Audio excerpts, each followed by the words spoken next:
हफ्ते की कल बेहतर शुरुआत के बाद आज दुनिया भर के बाजारों से हल्की सुस्ती हल्की नरमी के हैं संकेत।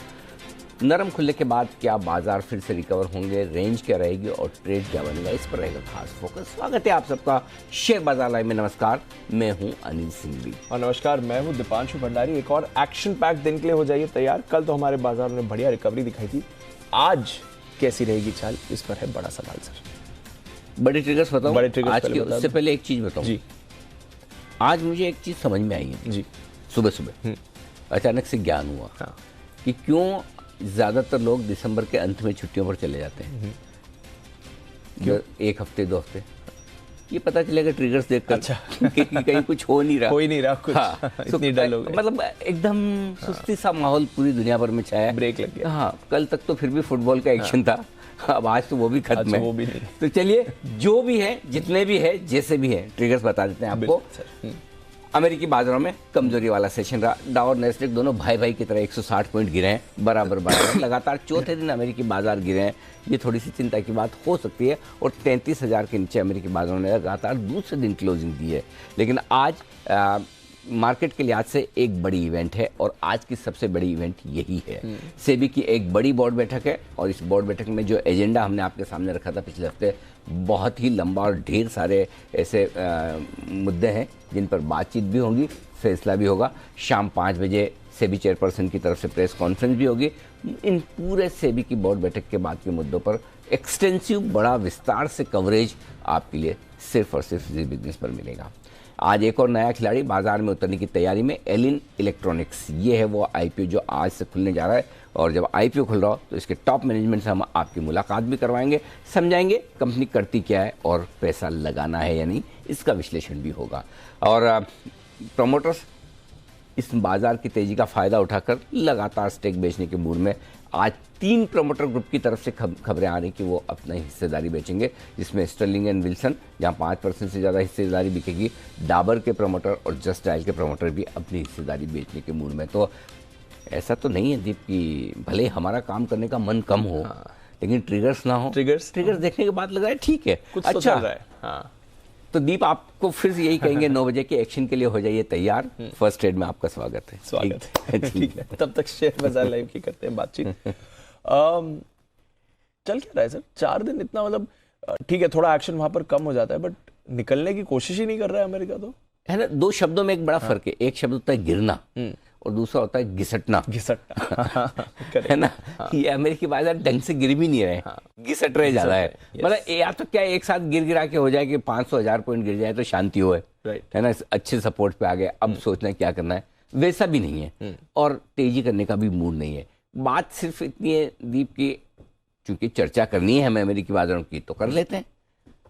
रेसेशन का डर, ईयर एंड का एक्शन, ये आप बाजारों को बहुत ज़्यादा बढ़ने नहीं दे रहा और साथ ही साथ बिकवाली का भी कोई ऐसा खास प्रेशर है नहीं जिसकी वजह से बाजार टूट जाए, लुढ़क जाए। तो बड़े छोटे से दायरे में अच्छी बात यह है कि गिरावट जो है बहुत छोटी सी हो रही है, कम वॉल्यूम पर हो रही है। खराब बात यह है कि लगातार 4 दिन से गिर रहे हैं डाउ पर हम और लगातार दूसरे दिन 33,000 के नीचे बंद हुए। तो थोड़ा सा नीचे का रास्ता क्या खुल सकता है, ये देखने वाली बात है। और कल तो जब हम बंद हुए तब अमेरिकी बाजार लगभग 75-80 पॉइंट ऊपर थे डाउ पर, नैस्डैक लगभग 35-40 पॉइंट फ्यूचर्स पर ऊपर था। तो उस लिहाज से उम्मीद तो यही थी कि एक अच्छा ट्रेडिंग सेशन होना चाहिए। तो कायदे से देखा जाए तो हमें 250-250 पॉइंट की गिरावट को एडजस्ट करना है दाव पर, क्योंकि 70-80 हम ऊपर थे, 160 ही नीचे बंद हुए, उसमें से 50 पॉइंट जो बढ़े हुए निकाल दो तो भी 200 पॉइंट की गिरावट एडजस्ट होनी है। लेकिन बात वही है, हमारे बाजारों में भी हाल वही है कि बहुत ज़्यादा हम अमेरिकी बाजारों पर रिएक्शन नहीं देंगे। हमने अभी एक चीज़ डिसाइड कर रखी है कि जितना अमेरिका बढ़ेगा हम उतना नहीं बढ़ेंगे और जितना अमेरिका घटेगा हम उतना नहीं घटेंगे। हम अमेरिका के मुकाबले में कम वॉलेटाइल रहेंगे। और वैसे एक चीज़ बताऊँ, ये आइडिया बुरा नहीं है दीप जी। मैच्योर्ड, बड़ा और डेवलप मार्केट होने का साइन यही होता है कि जितनी कम वॉलेटिलिटी हो। अब वॉलेटिलिटी किसी भी वजह से कम हो, लेकिन हो तो रही है कम। आज देखिए, एक बाजार में बड़ा बदलाव आया है जी। एक जमाने में बड़ा डार्लिंग मार्केट हुआ करता था जो इंडिकेशन देता था हर सुबह रोज 7 बजे एसजीएक्स से ज्यादा, वो था हांगकांग। आज हांगकांग लोगों ने देखना बंद कर दिया। क्यों कर दिया? हांगकांग के बाजार इतने ज्यादा वोलेटाइल हो गए कि उनसे संकेत लेने का कोई मतलब ही नहीं निकलता। बिल्कुल सर, वो कंट्री स्पेसिफिक से हो गया। अब उनकी वो एशिया की जो लीडरशिप थी वो जाती रही, चली गई। करेक्ट। सो हमारे मार्केट अगर मैच्योर तरीके से कम वोलेटाइल होकर इंडिकेशन दे रहे हैं, ये एक अच्छा संकेत है, बुरा नहीं। हाँ, ट्रेडर्स को लग सकता है कि वॉलेटिलिटी नहीं है, छोटे दायरे में है, उतार चढ़ाव कम है, मज़ा नहीं आ रहा, दिन में वॉल्यूम हो, मूवमेंट हो तो ट्रेड करने का मौका मिले, वो एक अपनी जगह है। लेकिन अल्टीमेटली बाजार थोड़े मैच्योर तरीके से कम वॉलेटाइल हो रहे हैं, तो ये संकेत बुरा नहीं, अच्छा ही माना जाएगा। अच्छा माना है। हाँ। चलिए, हमारे लिए तो अच्छा है। और कल दिखाए भी हमारे बाजार ने इनफैक्ट। दीप, कल और शुक्रवार के सेशन में एक ही फर्क था। जी। शुक्रवार के सेशन में आप जहां खुले वहां से गिरते गिरते नीचे जाकर लोएस्ट लेवल पर बंद हुए। कल जहां आप खुले वहां पर रुककर हाईएस्ट लेवल पर बंद हुए। और एक ही क्यों बोल रहा हूं, उसकी वजह है, शुक्रवार की और कल की रेंज देखिए दीप, ये एक इंटरेस्टिंग चीज है नोट करने लायक है। और इसके बेसिस पे आज के सेशन के लिए एक इंपॉर्टेंट संकेत हमें निकालना है। ओके। शुक्रवार का हाई 18,440 और कल का हाई 18,431, लगभग बराबर है। शुक्रवार का लो 18,255 और कल का लो 18,244, लगभग बराबर, 5-10 पॉइंट की कोई वैल्यू नहीं। शुक्रवार को आप बंद हुए 145 पॉइंट नीचे और कल बंद हुए 150 पॉइंट ऊपर। सो इसका मतलब रिवर्स इमेज है कल और शुक्रवार के बाजार की। और कई बार वो कहते हैं, इसको मुझे तकनीकी भाषा में पता नहीं, लेकिन 2 दिनों की रेंज सेम हो, उसी रेंज में ट्रेड करे बाजार, तो नेक्स्ट डे का मूव बड़ा इंपॉर्टेंट हो जाता है।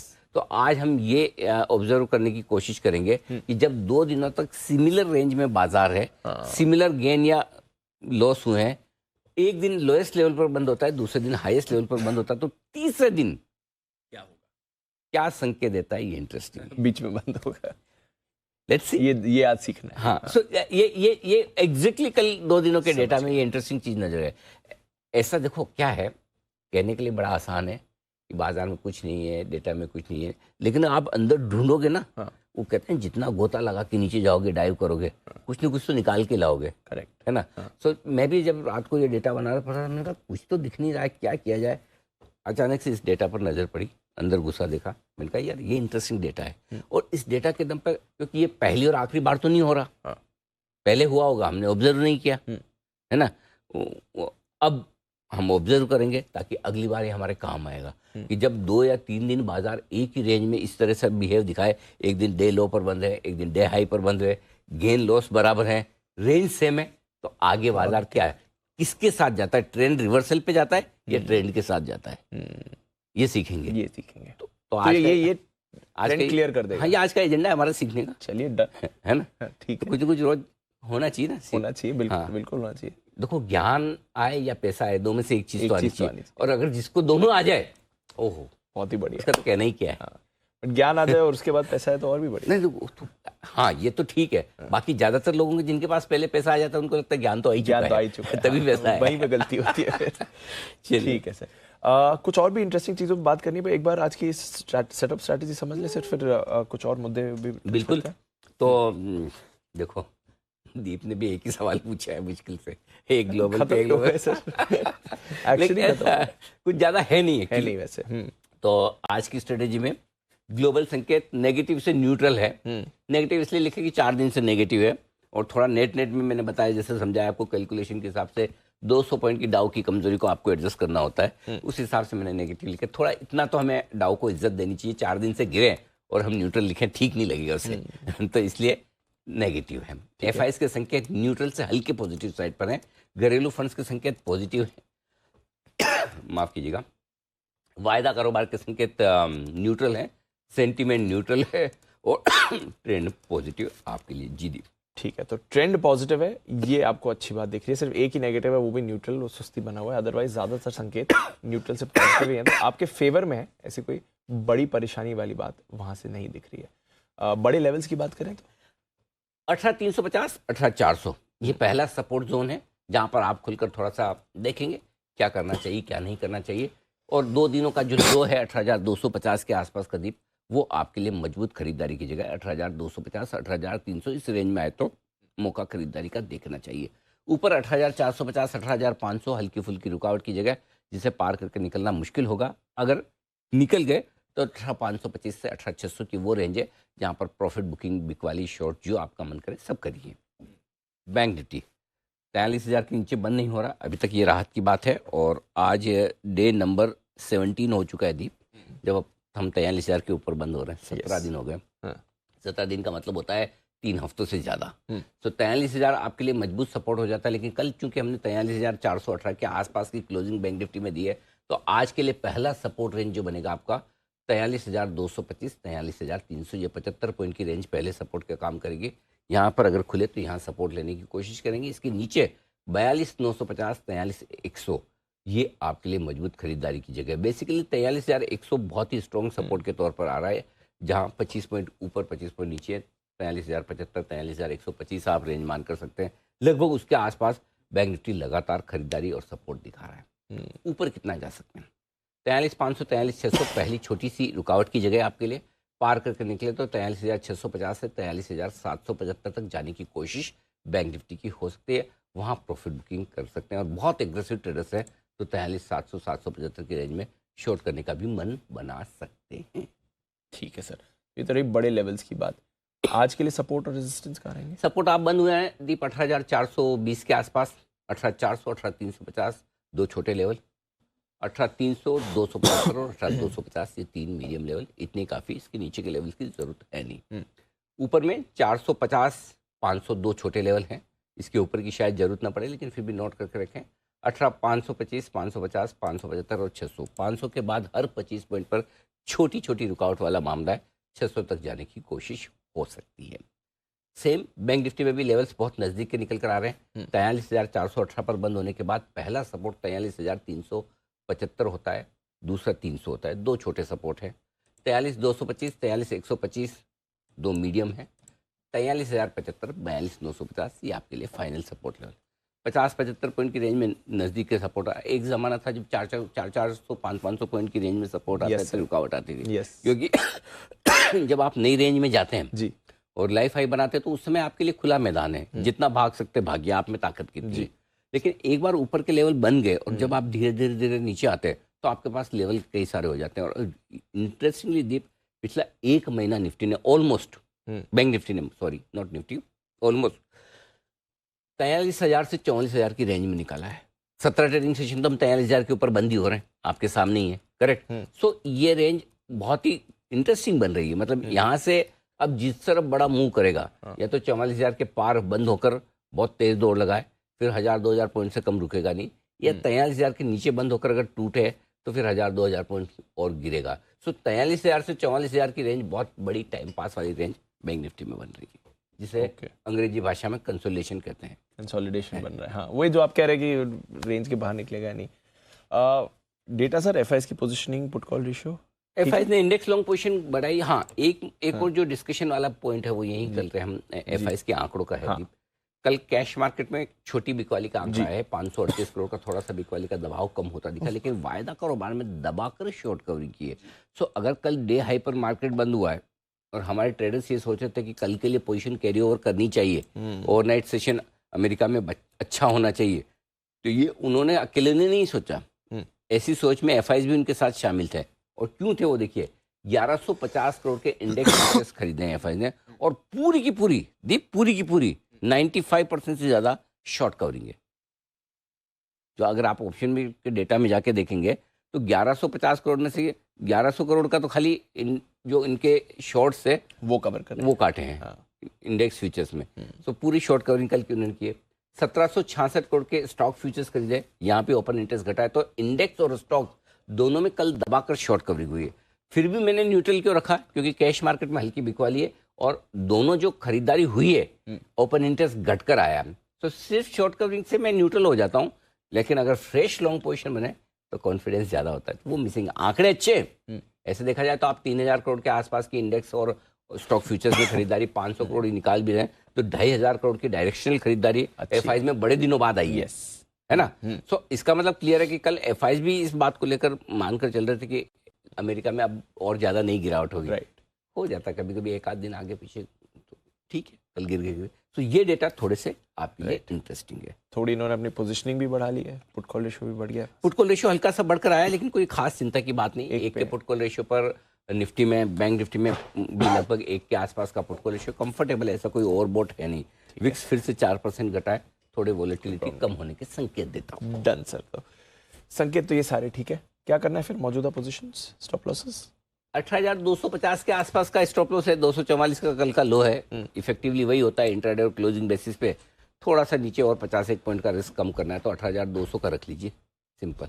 ठीक है, आपका स्टॉप लॉस हो गया। बैंक निफ्टी का स्टॉप लॉस 43,000 के नीचे का बनता है, 42,950 कर देंगे या 42,900 कर दो, जो भी आपको ठीक लगे, क्योंकि आज आप 43,400 के ऊपर बंद हुए तो 42,950 भी काफ़ी होगा। ये आपका दोनों स्टॉप लॉस हो गया। शॉर्ट पोजीशन पर स्टॉप लॉस 525 का रखिए, 18,525, यहाँ से 100 पॉइंट। वैसे जिनको डीप लगाना है वो 18,600 का भी लगा सकता है। इसमें मैं आपको वो फ्रीडम दे रहा हूँ, आप अपनी मर्जी से स्टॉप लॉस लगा सकते हैं, चाहे 18,525 लगाएं चाहे 18,600 लगाएं, जो आपको ठीक लगे। बेसिकली 18,500 के ऊपर जाकर टिकने पर आप पॉजिटिव होना शुरू कर देते हैं। तो आपको अगर आपकी शॉर्ट 18,600 की है सपोज, तो आप ऊपर का भी रख सकते हैं स्टॉप लॉस। आप शॉर्ट आपके 18,500 की है तो छोटा करना चाहिए, तो आपकी पोजीशनिंग के हिसाब से थोड़ा स्टॉप लॉस आप एडजस्ट कर सकते हैं। बैंक निफ्टी का स्टॉप लॉस 43,500 इंट्राडे है और 43,700 क्लोजिंग बेसिस पर है, और इसमें भी किसी को डीप लगाना है तो 44,000 तक का भी लगा सकता है, आपकी मर्जी पर है। शॉर्ट साइड पे स्टॉप लॉस आप अपने हिसाब से एडजस्ट कर सकते हैं। लॉन्ग साइड के स्टॉप लॉस जो दिए वो परफेक्ट है, परफेक्ट तो ये भी है वैसे, ऐसा नहीं है, लेकिन होता है कि अपनी अपनी पोजीशनिंग के हिसाब से आप चेंज कर सकते हैं। तो ये तो रहे मौजूदा पोजीशंस के स्टॉप लॉसेस। नई पोजीशंस अब क्या करें? खरीदना है निफ्टी, आइडियल रेंज जो खरीदने की यदि वो है 18,250, 18,300, अगर आए तो खरीद लीजिए। ठीक है, 2 दिन से ही कह रहे हैं इस रेंज में खरीदना है, दोनों दिन अगर आपने खरीदा है तो कल आपके पैसे बन गए। करेक्ट, कल मिला आराम से 18,250 पे, चीज इतना मिल रहा था, 244 का लो था, 300 के नीचे 2 घंटे ट्रेड किया लो, तो ये रेंज आएगी तो आज आपको फिर लेना। आएगी नहीं आएगी मैं नहीं कह सकता, क्योंकि अभी तक ऐसे संकेत नहीं कि आई जाए, लेकिन अगर आए तो लेना है। ओके, क्लियर है। और स्टॉप लॉस 18,200 का होगा, 18,350, 400, 425 3 छोटे टारगेट, 450, 500 मीडियम टारगेट। अगर नहीं आए तो 9:08 इसके लिए जहाँ खुलेगा उस हिसाब से फिर वहाँ पर हम स्ट्रेटजी देखेंगे कहाँ एंट्री करनी है, कहाँ खुल रहा है उस हिसाब से कहाँ एंट्री बनेगी, क्या एंट्री बनेगी वो कर लेंगे। बेचना जो चाहते हैं जरूर शौक फरमाएं। 18,500 से 18,600 परफेक्ट रेंज है बेचने के लिए, टुकड़ों टुकड़ों में बेचते रहें। 18,700 का स्टॉप लॉस लगाएं और टारगेट जो बनेंगे 18,450, 425, 403 छोटे टारगेट, 350, 302 मीडियम टारगेट, 275, 250 के फाइनल टारगेट के लिए बिकवाली भी जरूर करें। ठीक है, जरूर करें, करना चाहिए। हाँ, दोनों तरफ के ट्रेड बनते हैं, करिए, जरूर करिए, कोई दिक्कत नहीं। अब आइए बैंक निफ्टी लेना है, और लेने के लिए बढ़िया रेंज जो है वो जितना 43,100 के आसपास खरीदेंगे उतनी आपके लिए रिस्क रिवॉर्ड रेशियो बेहतर होता दिखेगा। अब आए नहीं आए वो वाली बात है, तो एग्रेसिव ट्रेडर हैं तो 43,225 से सोचना शुरू करें। 43,125, 43,075, ये अलग अलग लेवल से जहाँ पर आप बैंक निफ्टी में एंट्री कर सकते हैं खरीदारी करने के लिए आज से। लेकिन ये रेंज जो है वो बाय रेंज है। 42,900 का स्टॉप लॉस आपको लगाना है। टारगेट जो बनेंगे 2 छोटे टारगेट, 43,300, 375, 425, 500 मीडियम टारगेट है, फिर 43,600, 650 और 700 तक के टारगेट के लिए इस रेंज में खरीदारी करने का मौका आप बैंक निफ्टी में ढूंढ सकते हैं। और जो लोग बेचना चाहते हैं उनके लिए भी मेरे पास अच्छी रेंज है जहाँ वो बेचने का सोच सकते हैं, और वो रेंज है शुरू होती है 43,600 से। लेकिन जितना आप 43,775 के आसपास बेचेंगे उतना बढ़िया है, 700 पे बेच सकते हैं। स्टॉप लॉस 950 का दूर का दे रहा हूँ क्योंकि बीच में एक छोटी जगह और है, छोटी है 43,850, वहाँ भी बेचना बनता है, तो 950 का स्टॉप लॉस लगाएं। टारगेट जो बनेंगे आपके 43,500 और 43,425 दो छोटे टारगेट, 43,375, 300 दो मीडियम टारगेट, 43,225, 125 और 43,075 तक के फाइनल टारगेट के लिए हम बिकवाली करें। ओके, तो आज के लेवल बहुत क्रिस्टल क्लियर, कहीं कोई ऐसा ज्यादा बड़ी गिरावट आपने देखी ना ज्यादा बड़ी उछाल भी तो नहीं देखा, भी नहीं देखा, वही रेंज, बड़ा कुछ करने का मन ही नहीं है हमारा, है ही नहीं मन, अटके हुए उसी रेंज में। ठीक है, वॉल्यूम्स कम है, पार्टिसिपेशन कम है, खबरें कम है। आप देखना अभी थोड़ी देर बाद आशीष आएंगे, बड़े बड़े फॉन्ट में 3 स्टॉक पे रिसर्च देख लेना, मैं बता रहा हूँ, अभी से बता रहा हूँ रिपोर्ट्स में। हाँ ठीक है। बैन लिस्ट में भी कोई अपडेट नहीं हुआ, देखो ना बाहर जा रहा है ना कोई बाहर जा रहा है। Balrampur, IRCTC, PNB, GNFC, BHEL, delta और इंडिया बुल्स हाउसिंग, ये सारे काउंटर्स बैन में बने रहेंगे। इंपॉर्टेंट लेवल सर वायदा कारोबार के लिहाज से आज 18,400 आपके लिए सबसे इंपॉर्टेंट लेवल है। 20 पॉइंट नीचे हो तब तक आप कमजोर नहीं है। 18,400 से आपको गिनना है वीक है या मजबूत। 18,400 के पुट पर 61 लाख शेयर हैं, कॉल्स पर 70 लाख शेयर हैं, इसलिए यही कश्मकश और रस्साकशी वाला लेवल है। 18,300 के नीचे 18,250 18,300 की रेंज में बहुत मजबूत सपोर्ट इसलिए है। 18,300 के पुट पर 82 लाख शेयरों का ओपन इंटरेस्ट है, 44 लाख शेयर कल ही जुड़े हैं, हाईएस्ट है, इसलिए जाहिर सी बात है कि 18,250 18,300 आपके लिए बेहद बेहद मजबूत सपोर्ट हो जाएगा। ऊपर की तरफ 18,500 के आसपास हल्की रुकावट है, 62 लाख शेयर हैं। 18,600 से 18,700 की रेंज में अच्छी वाली रुकावट है, वहाँ कॉल रेटिंग होकर रखिए 74 लाख शेयरों की। अब आइए बैंक निफ्टी। न 43,000 के नीचे जाने की इसको हड़बड़ी और जल्दी है, क्योंकि 43,000 के पुट पर 24 लाख शेयर हैं दीप, और वो हाईएस्ट है। लेकिन उससे पहले ही जो इमीडिएटली आपके लिए बैंक निफ्टी पर सपोर्ट रेंज है वो है 43,200 43,300, क्योंकि इस 100 पॉइंट की रेंज में 21 लाख शेयरों का ओपन इंटरेस्ट है, दोनों मिलाकर 42 लाख शेयर। तो 43,200 43,300 की रेंज में आने पर आ जाएगी आपको खरीदारी। 43,500 ऊपर रुकावट की जगह है, जहाँ पर आपको पुट में 20 लाख शेयर हैं, कॉल्स में 27 लाख शेयर हैं। तो बढ़िया और बड़ी तेजी 43,500 के ऊपर टिकने पर बनेगी, या फिर 43,200 300 की रेंज में आने पर खरीदारी होती दिखेगी। ये बैंक निफ्टी की रेंज भी आपके सामने। समझ गया। चलिए, इंपॉर्टेंट लेवल्स और आज का पूरा ट्रेड सेटअप आपके सामने हो गया है। बट एक और आज के खबरों के बारे में बात करें और फिर हमारे मेहमान जुड़े, उससे पहले एक और अहम चीज़ है जिस पर आपकी बात करनी है। अभी थोड़ी देर पहले आपने इस पर ट्वीट भी एक्चुअली डाला हुआ है सर। जी, चर्चा चल रही है, बातें चल रही हैं बाजार में टाइमिंग्स को एक्सटेंड करने की, बाजार के टाइमिंग्स को एक्सटेंड करने की, इंडेक्स के लिए या पूरे बाजार के लिए, इस पर भी बात चल रही है। क्या है ये पूरा मुद्दा, जरा बताएं। देखिए बेसिकली क्या है दीप के कल ब्रोकर्स की तरफ से वो प्री बजट मीटिंग हर साल जो होती है अलग अलग ब्रोकर्स की संस्थाओं की तरफ से, जिसमें एक्सचेंज भी पार्टिसिपेट करते हैं और वो अपने सजेशंस देना चाहते हैं बजट के लिए, तो उसमें ये मुद्दा काफ़ी ज़ोर शोर से उठा कि क्या ट्रेडिंग का समय बढ़ाना चाहिए। तो जैसा कि ज़्यादातर ब्रोकर इसके फेवर में हैं, फेवर में होने के रीज़न वो देना अपनी जगह, दिल के अंदर बात अलग होती है। नेचुरली जितना टाइम बढ़ेगा उतना ज़्यादा वॉल्यूम बढ़ेगा, उतनी ज़्यादा कमाई बढ़ेगी, वो तो अपनी जगह है ही। तो अगर कोई सोचता है तो ब्रोकर्स गलत भी नहीं सोचते, उनका बिजनेस से सोचना भी चाहिए। लेकिन हाँ, ट्रेडिंग के समय को लेकर दो चीज़ों पर ज़्यादा बातचीत हो रही है। आम राय ये है कि समय बढ़ना चाहिए, ओके, लेकिन समय पूरे बाजार का नहीं बढ़े, समय इंडेक्स की ट्रेडिंग का बढ़े, ये भी आम राय है। ज़्यादातर लोग चाहते हैं कि जिस तरह से एसजीएक्स निफ्टी ट्रेड होता है, जिस तरह से डाउ फ्यूचर्स ट्रेड होते हैं, उस तरह से हमारी भी ट्रेडिंग का पैटर्न कम से कम इंडेक्स में बढ़ना चाहिए। अब वो उसको लेकर दो चीज़ें हैं। एक फ़ायदा ये कि आप ग्लोबल मार्केट्स के साथ सिंक हो जाते हैं, कोई बड़ा उतार चढ़ाव हो रहा है तो आपको एंट्री एग्जिट का मौका मिलता है। और दूसरी तरफ ये होता है कि इंडेक्स में जहाँ आमतौर पर आपको सबको पता है कि होती तो ट्रेडिंग ही है, कौन हेजिंग करता है और कितनी करता है, तो फिर वो आपके स्पेकुलेशन कल्चर को थोड़ा बढ़ावा देता है। तो दोनों चीज़ें हैं, हर चीज़ के पॉजिटिव नेगेटिव दोनों हैं। लेकिन अब ये कितना होना चाहिए, कुछ लोगों का मानना है कि अगर पूरे बाजार का ट्रेडिंग का समय बढ़े तो 5 बजे तक होना चाहिए। बाकी लोग ये मानते हैं कि 5 बजे तक ट्रेडिंग बढ़ाना मतलब की बात नहीं, जितना है उतना काफ़ी है। इंडेक्स की ट्रेडिंग को आप आगे बढ़ा दो, उससे भी काम हो जाएगा। और इंडेक्स की ट्रेडिंग कब तक होनी चाहिए, राउंड द क्लॉक हो, पूरे 24 घंटे, या कितनी होनी चाहिए कि हमारे यहाँ का फ्यूचर्स का वॉल्यूम बाहर न जाए, इंडेक्स का वॉल्यूम बाहर न जाए, यहाँ मेंटेन रहे।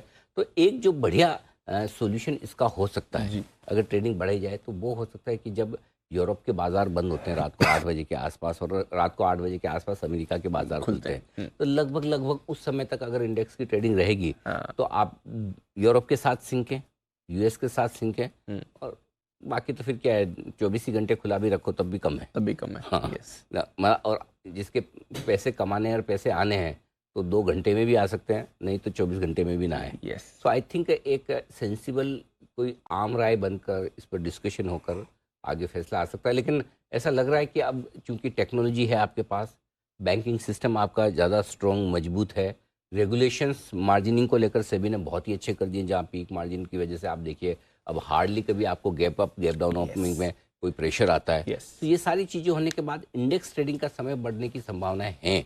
अब वो डिसीजन आई डोंट थिंक कि वो कोई वित्त मंत्री जी को लेना है, वो बजट का मुद्दा नहीं है, वो मुद्दा ब्रोकर्स के बीच का है, वो मुद्दा एक्सचेंजेस के बीच का है। बढ़िया ये होगा कि एक्सचेंजेस अगर ये फैसला जब भी ले, ब्रोकर्स के साथ एक्सटेंसिव तौर पर मीटिंग करें, जो बड़े इंडेक्स ट्रेडर्स हैं या जिन्हें जो इंडेक्स ट्रेडर से जो ऐसे ब्रोकर जो बड़ी प्रोप्राइटरी बुक में ट्रेड करते हैं, बिल्कुल, उनके साथ एक आम सहमति बनाकर कुछ किया जाए तो बढ़िया है। आपकी क्या राय है? हाँ लिखिए, मैंने ट्वीट किया है, क्या इंडेक्स ट्रेडिंग का समय बढ़ना चाहिए?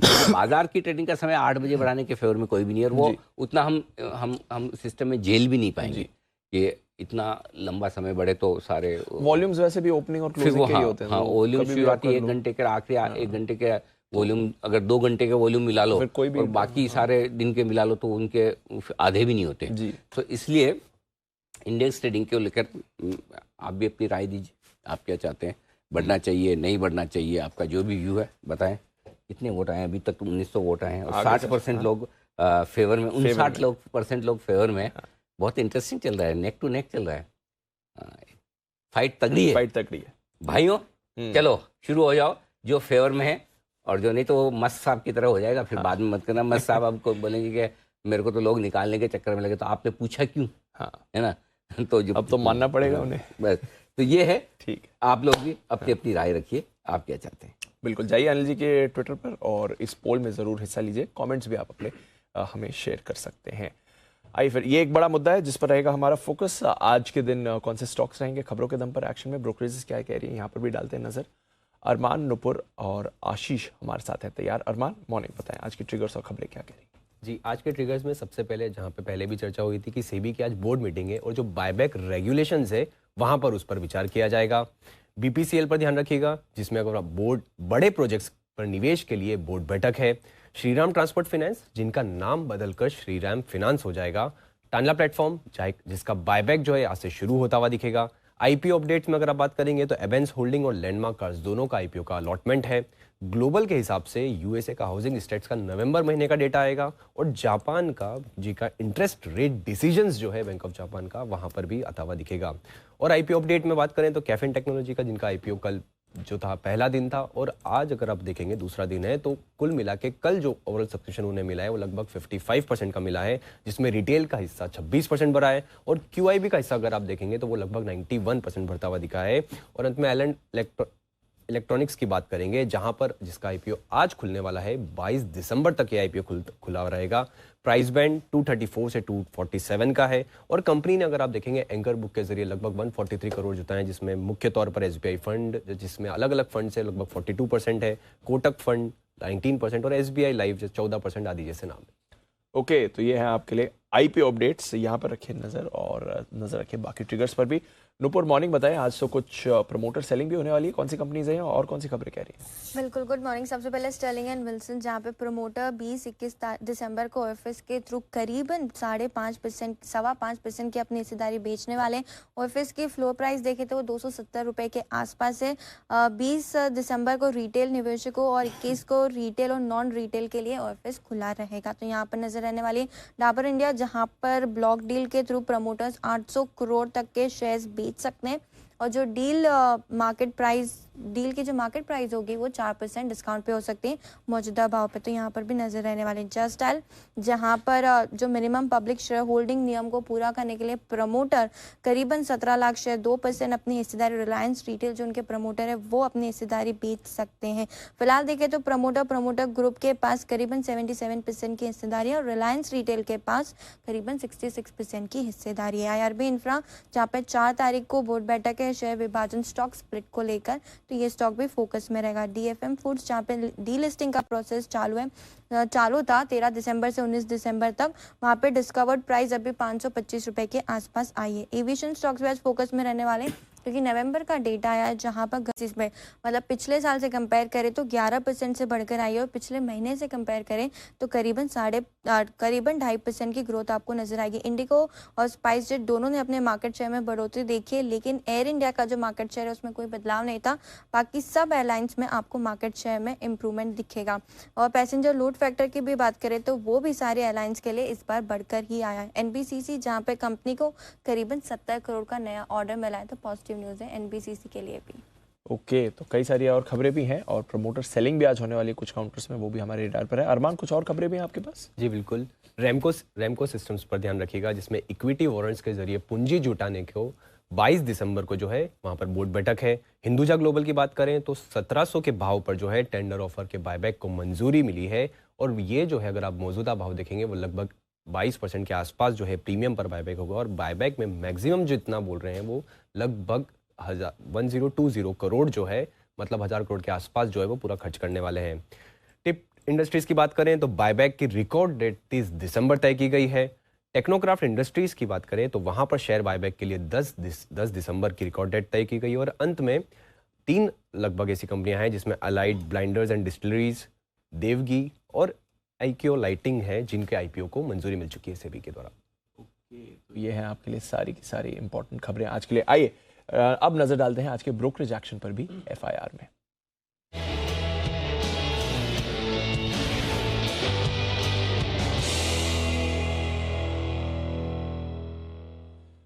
मॉर्निंग आशीष, बताएं क्या कह रही है आज की रिपोर्ट? दीपांशु, वैसे तो बहुत कम रिपोर्ट्स हैं, सिर्फ 3 स्टॉक्स पर है, लेकिन कल से ज्यादा है। कल हमने सिर्फ देखा था कि एलएनटी पर 2 रिपोर्ट्स आई थी, आज टोटल 3 स्टॉक्स पर है, तो अच्छा लग रहा है। रिलायंस इंडस्ट्रीज यहाँ पर नजर रखेगा, जेफरीज की तरफ से रिपोर्ट है, खरीदारी की राय को बरकरार रखा है, 3100 रुपये के लक्ष्य के लिए 2599 रुपये की क्लोजिंग है।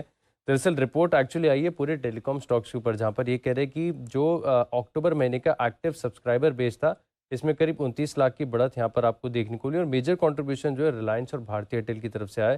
तो रिलायंस पर तो ये खरीदारी की राय दे रहे हैं 3100 रुपये के लक्ष्य के लिए, लेकिन भारतीय एयरटेल यहाँ पर होल्ड की राय है, 840 की क्लोजिंग है, बिल्कुल इसके पास का ही लक्ष्य है 855 रुपये का, तो यहाँ पर भी आपको रखना है फोकस।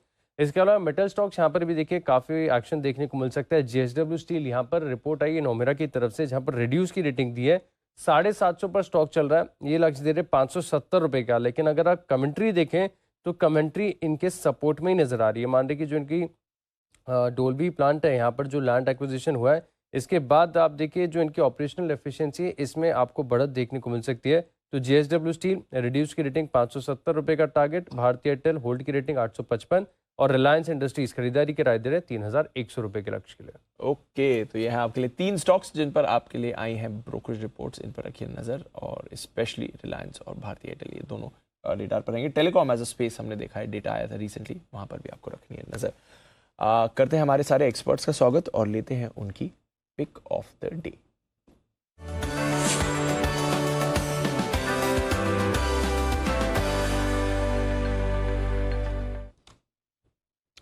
सभी मेहमानों को करेंगे स्वागत, मुद्दू जी, कुणाल जी और साथ ही आज बंसल जी भी हमारे साथ है तैयार। मॉर्निंग बंसल जी, बताएं सर आपकी पिक ऑफ द डे।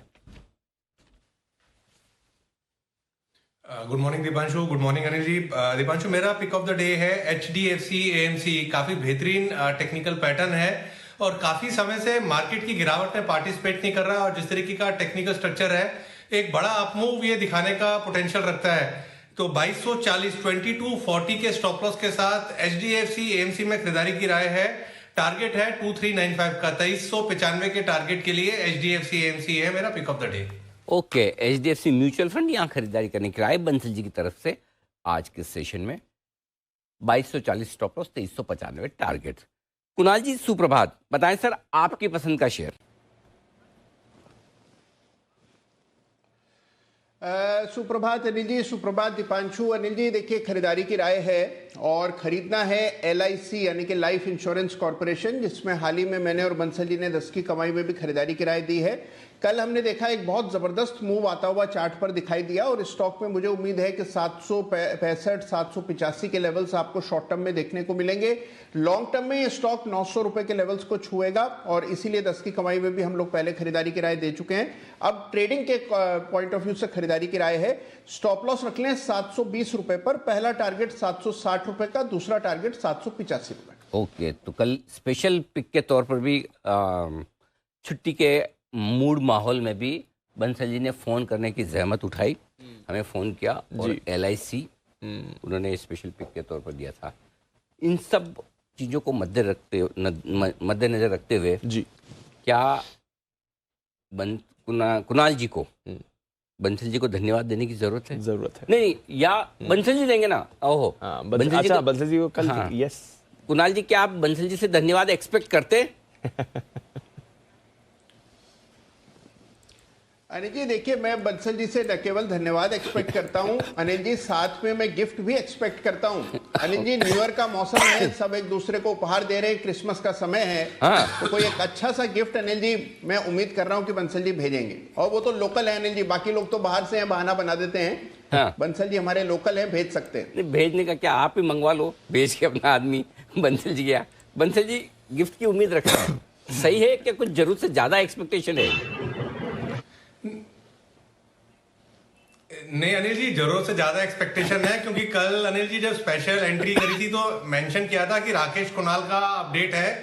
और दूसरा अनिल जी, गिफ्ट में मुझे दिक्कत नहीं है अनिल जी, मोस्ट लाइकली मैं गुरुवार को कुणाल जी के घर के पास पहुंचूंगा। अब उन्होंने बोला है गिफ्ट के लिए, तो मैं गिफ्ट लेके भी अनिल जी पहुंचूंगा। अब उस गिफ्ट के मिलने के बाद कहीं कुणाल जी के घर वाले घर से ना निकाल दें कि कैसे कैसे दोस्त हैं, कैसे कैसे गिफ्ट आते हैं। तो इसका रिस्क कुणाल जी को खुद देखने को मिलेगा। और कुणाल जी, एक चीज डन रही, मतलब कि डिनर से पहले मैं मतलब कि चाय के लिए पहुंचूंगा, उसके बाद डिनर ऑफर करना ना करना आपका काम है। थर्सडे को एंट्री कर रहे हैं हम आपके घर पर। हम तो समझ गए गिफ्ट क्या आएगा। अच्छा कुणाल जी वही गिफ्ट, रिटर्न गिफ्ट में बंसल जी वो 8 बजे बाद हमारे कुछ ऐसा काम आता नहीं है।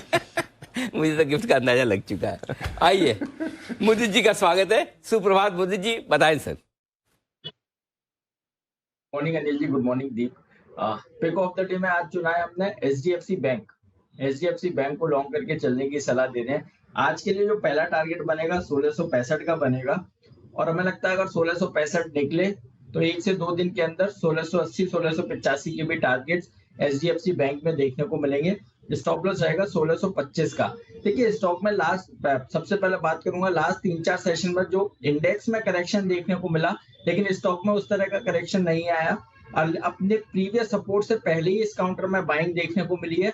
फिर एक बार अपवर्ड जर्नी के लिए काउंटर तैयार हो चुका है। तो 1665 और 1685 1 से 2 दिन के अंदर ये टारगेट हासिल होंगे। एचडीएफसी बैंक को खरीदारी करके चलेंगे। स्टॉप लॉस रहेगा 1625 का। ओके, एचडीएफसी बैंक 1625 के स्टॉप लॉस से खरीदारी करने की राय। इस बीच क्यों मैं आपको कह रहा था कि अगर इस रेंज के बीच में कहीं खरीदना है या बेचना है तो वो 9:08 पे बात करेंगे। उसकी वजह आपके सामने है दीप। जो 50-60 पॉइंट ऊपर था डाउ फ्यूचर्स, अब लगभग 100 पॉइंट नीचे हो चुका है। एकदम तेज रिवर्सल डाउ फ्यूचर्स में आपकी स्क्रीन पर आता हुआ नजर आएगा। हरे से लाल निशान में तेजी से फिसलते हुए दिख रहे हैं, और इसी वजह से जो सिर्फ 20-25 पॉइंट नीचे आपका एसजीएक्स था, अब लगभग 70 अंकों का नुकसान। और डाउ की जो गिरने की स्पीड है वो काफी तेजी से बढ़ी है। मतलब हर मिनट के साथ कमजोर होता हुआ दिखा है।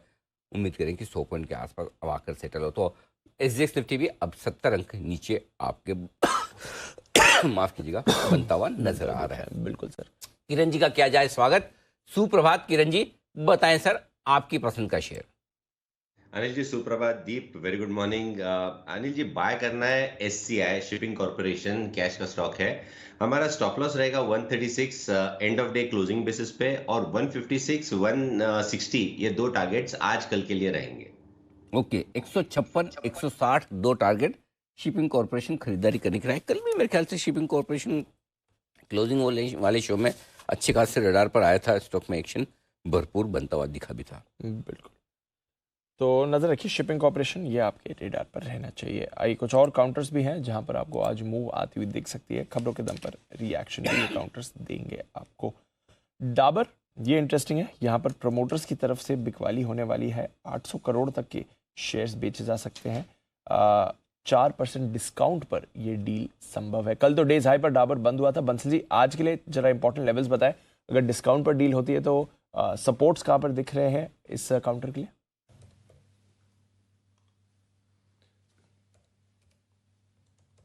दीपांशु, इसमें अगर हम चार्ट को देखें तो डिस्काउंट पे डील होती है। तो दीपांशु, यहाँ पर मोस्ट इंपॉर्टेंट लेवल है 575 के अराउंड का। 575 576 के इंपॉर्टेंट लेवल्स हैं। अगर ये लेवल्स टूटने नहीं चाहिए दीपांशु, अगर ये लेवल्स टूटते हैं तब यहाँ पर एक क्रैक देखने को मिल सकता है नीचे में 560 562 तक का। 575 एक अहम सपोर्ट है। टेक्निकली चार्ट पे काफी स्ट्रांग है। तो टेक्निकली अगर हम टेक्स्ट बुक की बात करें, जैसे टेक्स्ट बुक चार्ट पैटर्न्स की बात करते हैं, तो 575 के लेवल्स टूटने नहीं चाहिए। ओके, तो 575 आपको करीब एक अच्छा सपोर्ट दिख सकता है। इसके लिए देखते हैं आज कैसा ये ट्रेड में रिएक्ट करता है। जस्ट डायल, इस पर भी आज आप देख रहे हैं प्रमोटर्स की तरफ से खबरें इंडिकेट कर रही हैं कि इनफैक्ट डिस्क्लोजर ही आ गया, यहाँ पर 2% हिस्सेदारी बेची जा सकती है। ये आज हो ज़रूरी नहीं है, इस साल के अंत तक हो, ऐसे इंडिकेशन हमें मिल रहे हैं। जस्ट डायल मोदी जी एक बार जरा इसका चार्ट देखें सर। चार्ट में बाउंस बैक है और 642 643 रेजिस्टेंस का काम करेगा। तो यहाँ पर अगर किसी के पास पोजीशन है 643 के टारगेट के लिए पोजीशन को होल्ड करके चल सकते हैं। स्टॉप लॉस रहेगा 605 का। साथ के साथ ये भी कहेंगे 643 पर 200 डेमा है, अगर वो निकलता है तो 670 तक के भी अपसाइड मूव जस्ट डायल में नजर आते हैं। ओवरऑल होल्ड करके चल सकते हैं। स्टॉप लॉस रहेगा 605 का।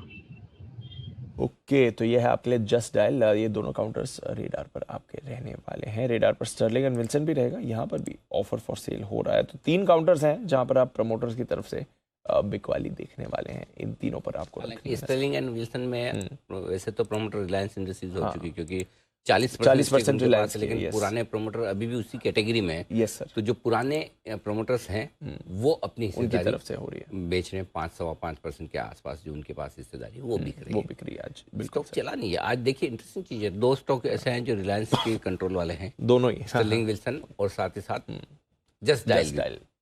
जस्ट डायल भी। तो इन दोनों पर रहेगी आज नजर। बीपीसीएल, इस पर भी नजर है। किरण जी जरा एक बार बीपीसीएल पर व्यू दें अपना। कुछ समय पहले थोड़ा एक्साइटमेंट आया था ऑयल मार्केटिंग कंपनीज को लेकर। आज एक बोर्ड बैठक है और एक बड़े प्रोजेक्ट में इन्वेस्टमेंट को क्लियरेंस दी जा सकती है, ऐसी खबरें इंडिकेट कर रही हैं। जरा बीपीसीएल के बारे में अपनी राय दें सर। बीपीएसएल पे 2 लेवल्स पे ध्यान देना चाहिए। एक है 335 ऑन द लोअर साइड, इसके नीचे चलता है तो मुझे लगता है 330 और उसके निचले स्तर देखने को मिल सकते हैं। एट द सेम टाइम 351 ये एक ब्रेकआउट लेवल रहेगा, उसके ऊपर ही तेजी करने की सलाह है, बीच में कुछ ना करने की सलाह है। ये 15 रुपए बहुत रिस्की हो सकता है। दोनों साइड्स में एक रेंज में ट्रेड करता नजर आ सकता है। तो मेरा मानना है कि 351 के ऊपर बाय करे या 335 के नीचे शॉर्ट करे। ओके, तो ये है आपके लिए बीपीसीएल जहां पर आपको रखनी है नजर।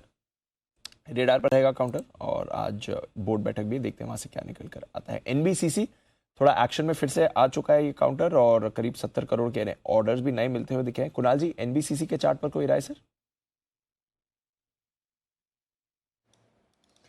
देखिए स्टॉक कंसोलिडेट कर रहा है दीपांशु। हमने स्टॉक में एक बेस बनता हुआ देखा, उसके बाद तेजी बनी। मुझे लगता है कि ओवरऑल स्ट्रक्चर मजबूत हुआ है और स्टॉक एक बार आपको 50 रुपए की तरफ जाता हुआ नजर आएगा। तो मेरी राय में जिनके पास पोजीशन है बने रहें। 40 रुपए के नीचे एक स्टॉप लॉस रख लें। 43 को स्टॉक पार करेगा तो इसमें फिर आपको नई ऊर्जा देखने को मिलेगी और 50 रुपए तक मुझे लगता है स्टॉक जाना चाहिए। तो 40 से नीचे स्टॉप लॉस रखकर होल्ड करने की राय। इस बीच डाउ फ्यूचर्स गिर नहीं रहे, धराशायी हो रहे हैं। मतलब बहुत ही जोर से फ्री फॉल काइंड ऑफ। मैं इसीलिए दीप बोल रहा था कि थोड़ी देर की स्पीड जो है वो थोड़ी चौंकाने वाली है। जरा खबरें ढूंढिए, हमारी रिसर्च टीम भी जरा अलर्ट हो जाए कि क्या किसी तरह की कोई ऐसी खबर आई है अंतर्राष्ट्रीय पूरे सिनेरियो में जिसकी वजह से तेजी से डाउ फ्यूचर्स ऐसे गिरते हुए नजर आए। 250 पॉइंट का कट काफी तेज माना जाएगा दीप, राइट?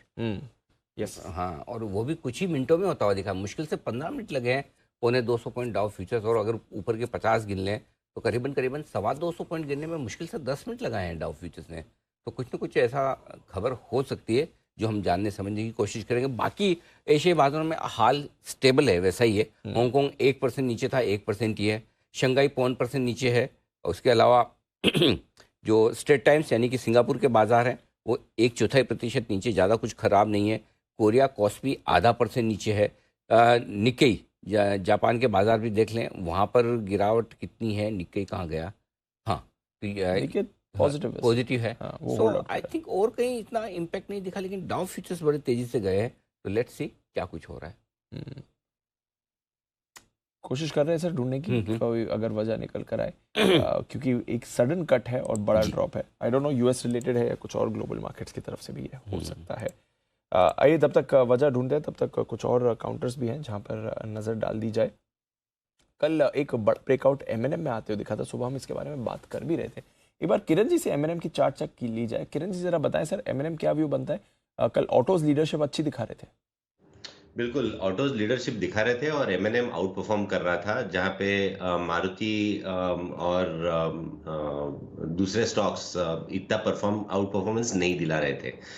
मेरा मानना है कि इधर आपको लॉन्ग पोजीशन मेंटेन करने चाहिए। आपका स्टॉप लॉस अभी 1270 का रहना चाहिए और 1320 के लेवल्स आपको 1 से 2 दिनों में देखने को मिलेंगे, और वो अगर निकल जाते हैं तो और भी बुलिशनेस देखने को मिलेगी और 1360 के लेवल्स देखने को मिलेंगे। तो मेरा मानना है कि अभी लॉन्ग पोजीशन जिनके हैं उनको मेंटेन करने हैं। थोड़े से करेक्शन पे आपको बाय करने की सलाह है। 1270 का आपका स्टॉप लॉस होगा।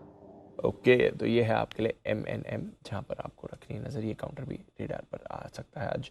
ऑटोज बाकी सारे भी आपके फोकस में रहने चाहिए। सुमित जी भी हमारे साथ जुड़ चुके हैं, करते हैं उनका भी स्वागत। Sumit ji good morning sir, बताएं pick of the day. Good morning Deepanshu, good morning Deepanshu. Pick of the day के तौर पे HAL हिंदुस्तान एरोनॉटिक्स, ये स्टॉक मेरे को बढ़िया लग रहा है। HAL के अंदर मोमेंटम बन रहा है। पिछले 7 से 11 दिनों की गिरावट के बाद कल स्टॉक में लोअर लेवल से एक रिबाउंड देखने को मिला और ये रिबाउंड अब यहां से सस्टेन करना चाहिए और यहां से एक बढ़िया मूव ऊपर की तरफ HAL में देखने को मिलना चाहिए। 2630 2640 के आसपास HAL में खरीदारी करके चलने का सलाह रहेगा। 2580 का इसके अंदर नीचे में स्टॉप लॉस बनेगा और यहां से इस बाउंस बैक में स्टॉक जो ऊपर में लेवल दिखा सकता है वो 2700 का पहला टारगेट बनेगा, 2725 का दूसरा टारगेट बनेगा।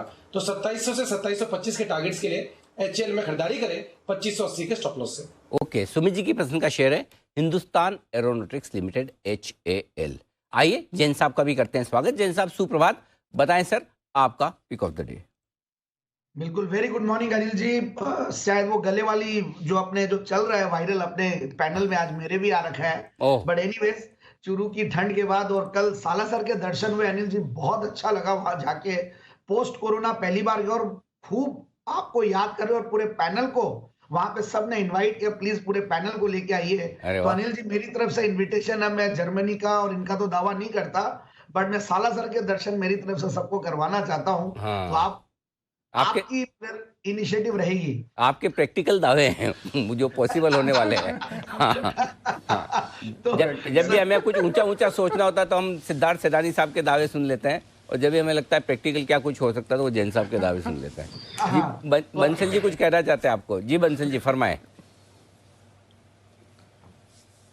नहीं अनिल जी, मैं चीज कहना चाह रहा हूँ अनिल जी, जैन साहब का दिल बड़ा है अनिल जी, और ऐसा नहीं है कि सालासर कोई रिलीजियस प्लेस है तो कुछ ऐसा है वहां पर अनिल जी। अब मैं होटल का नाम लूंगा तो होटल की ब्रांडिंग हो जाएगी। वहां पर एक फेमस होटल है। अब जब आप आएंगे अनिल जी बॉम्बे से, दिल्ली नोएडा से कुणाल जी, और साथ में मेरे जैसे भी अनिल जी लोग आएंगे, तो होटल तो अनिल जी वही बुक होगा। और वहां पे अनिल जी फेमस मतलब कि मिस इंडिया की फेमस वहां पर OTT भी अनिल जी शूट हुई थी, तो छोटी मोटी जगह नहीं है अनिल जी। तो अच्छा वाला एक्सपेंडिचर होगा जैन साहब का। तो जैन साहब ने दिल बड़ा करा है, तो आप जैन साहब अनिल जी को तैयार करो, इधर से मैं और कुणाल जी तो पहुंच जाएंगे। मैं तो देखिए चूरू रुकवाऊंगा आप लोगों को। चूरू जहां मैं रुका था मेरे फ्रेंड का गजब का वहां पे रिजॉर्ट और मतलब बहुत ही जबरदस्त हेरिटेज प्रॉपर्टी बनाई है, वहां पे सबको रुकवाऊंगा। अब समझ में आया, अब समझ में आया मारवाड़ी आदमी इतना बड़ा लंबा चौड़ा इन्विटेशन 15-20 लोगों को एक साथ कैसे दे रहा है। ठीक है कहीं और कोई पकड़ में आ गया तो बंसल जी इतना भी है ना, मतलब मासूम मत बनो। जैन साहब ऐसा दे रहे तो कुछ स्कीम में दे रहे स्कीम। चलिए जैन साहब बताएं sir pick of the day. जी नहीं बट अनिल जी वहां पे ऐसा नहीं है कि हम जैसे लेकर अपन पेमेंट करेंगे। ये जरूर है कि अपन थोड़ा डिस्काउंट लेंगे और थोड़ा एक्स्ट्रा जो होती है ना सर्विसेज वो लेंगे, बट ओवरऑल अमेजिंग पूरा वो था। हम लोगों ने ड्यून पे गए, हम लोग अलग से सेटअप था, हेरिटेज प्रॉपर्टी बहुत ही मतलब, और सालासर में इतना रिस्पेक्ट इतना सम्मान दिया वहां पे अनिल जी, मैं वाकई में बताऊंगा। और आपको तो इतना मिस कर रहे हैं सब लोग, तो एक बार अनिल जी को ले आइए। मतलब यस ये मैं तो कमिट करके आ गया कि मैं लेके जरूर आऊंगा। चलेंगे सर, बट एनीवेज जरूर जरूर बताएं सर। जी देखिए मंडे के जगह पे मैं ट्यूसडे को दे रहा हूं, तो आज पिक ऑफ द डे है। जनरली तो मैं पिक्स ऑफ द वीक देता हूं, तो आज मैंने देखिए ऑटो इंसुलरीज वापस से अच्छे लगने लगे और ऑटो स्टॉक्स बहुत सारे मेरे लिस्ट में भी है और काफी हमने अभी चर्चा भी की है, पैनल ने भी बताया है। तो गैब्रियल इंडिया अगेन मेरा one of the favourite auto ancillary stocks है, ये मेरा main pick of the week है। बाकी मुझे ऐसा लगता है कि HDFC twins will do well, ये लोग बढ़िया कर रहे हैं। और ऑटोज में मारुति और TVS मोटर, अगेन मारुति एक बार अच्छा खासा करेक्ट भी हुआ और अच्छे लेवल पे सपोर्ट पे भी है, तो ये बढ़िया लगता है। और ICICI GI ICICI general insurance जो कि बहुत कम परफॉर्म किया है सच अगर देखा जाए, बट मुझे लगता है कि ये स्टॉक भी अब धीरे धीरे परफॉर्म करना शुरू किया है। सो इन सब स्टॉक्स पे रडार पे रख सकते हैं। गैब्रियल, ये कैश मार्केट का स्टॉक और यहाँ पर खरीदारी करने की राय जैन साहब की तरफ से। एचडीएफसी बैंक, HUL, ये सारे के सारे स्टॉक्स और हैं जो जैन साहब को पसंद है, यहाँ पर खरीदारी करने का मौका आपके लिए बन सकता है। आईसीआईसीआई लोम्बार्ड भी एक और स्टॉक है, और तो एचडीएफसी बैंक, एचडीएफसी लिमिटेड तो दोनों एक ही हो गए वैसे, आजकल तो सेम ही हो गए। तो ये है आपके लिए जैन साहब की लिस्ट। वागले साहब भी हमारे साथ है तैयार। वागले साहब, सुप्रभात, स्वागतम। बताएं sir, pick of the day. जी good morning Deepanshu, good morning. मेरा pick of the day conditional है। अडानी एंटरप्राइजेस में कल जाते जाते एक ब्रेकआउट के संकेत आए। आज अगर वो कल के हाई क्रॉस कर देता है तो एक बहुत बड़ी मूव आ सकती है। आज और कल में आपको 4100 के ऊपर लेना है। 4075 का बंद है, आपको 4100 क्रॉस करने के बाद लेना है। आपका स्टॉप लॉस 4068 होगा और आपका टारगेट 4263 4270 के आसपास होना चाहिए। 4270 का मेरा टारगेट है जो 1 से 2 दिन में आ सकता है। ओके, खरीदना है लेकिन 4100 पार करे तभी, अभी नहीं। और तब आपका स्टॉप लॉस होगा 4068 का, 4068 का। टारगेट जो बनेंगे 4263 4270। ये राय आपके लिए अदानी एंटरप्राइजेज में वागले साहब की तरफ से आती है। आइए इन सभी के साथ करते हैं हम फर्स्ट रेट की शुरुआत हेडलाइंस के साथ।